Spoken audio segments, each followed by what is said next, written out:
Welcome to the Nonprofit Academy. This is Mark Pittman, and I am super excited to invite you or to welcome you to our nonprofit events. I was just talking to an executive director who had the idea, I think, he didn't come up through fundraising, he came up through operations.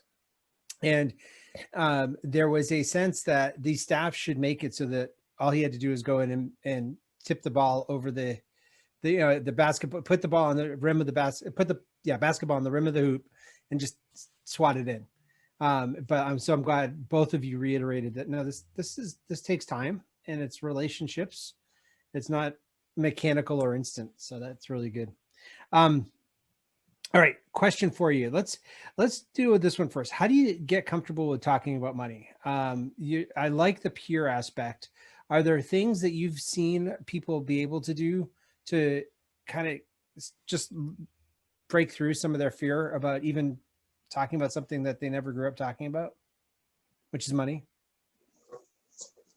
Well, I'll share a couple things just to get started. I know with one of the organizations that I worked with early on in my career, we would talk as staff, just have conversations about money, talk about what kind of family did you grow up in? What was a lot of money to you? How do you feel about money?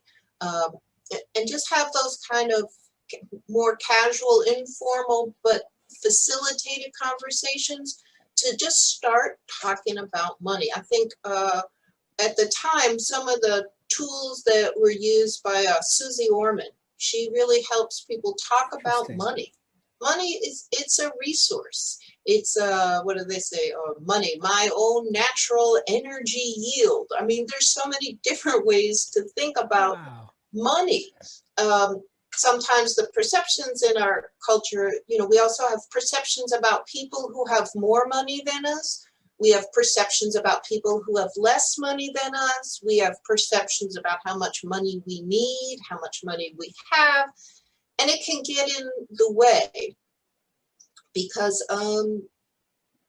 it's a thing in our culture. So learning to just kind of shake it out and know where you're comfortable and know where you're uncomfortable. I think also practicing is really important. So for example, if $5,000 would be an enormous gift for you as an individual, you have to remember, if you are making the ask on behalf of your organization, you're asking on behalf of the organization, you're asking someone who has the discretionary income or the discretionary assets to give at that level. So you're not imposing on somebody and you're not projecting, oh my gosh, this is so much, how could they ever do it? Because, for you, for me, maybe that's really a lot. I don't have the courage to do that. But the person you're talking to may feel differently about money. And for them, 5,000 might be just right, or it might be too little, but you don't know. So we have to get outside of our own minds around money. Mark, another thing that we've learned over the years, if you're a major gifts officer, but do not believe in the cause or cannot absorb the cause that you're representing, it is very hard to sell the cause, regardless of what the money might be. And so you have to not only know the organization, but you have to be committed to the vision and goals of the organization.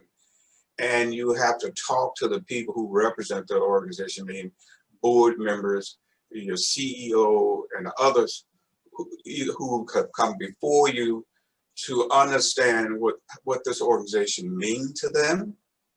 And then you need to go and really dig deep in terms of where the organization is going and the impact.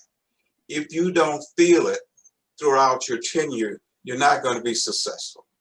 And so Pearl is absolutely right in terms of how do you personally feel about money, how do you feel about people who has money, because that's a barrier too. If you automatically come out of the gate saying, "Oh, I can't deal with this," you're gonna struggle.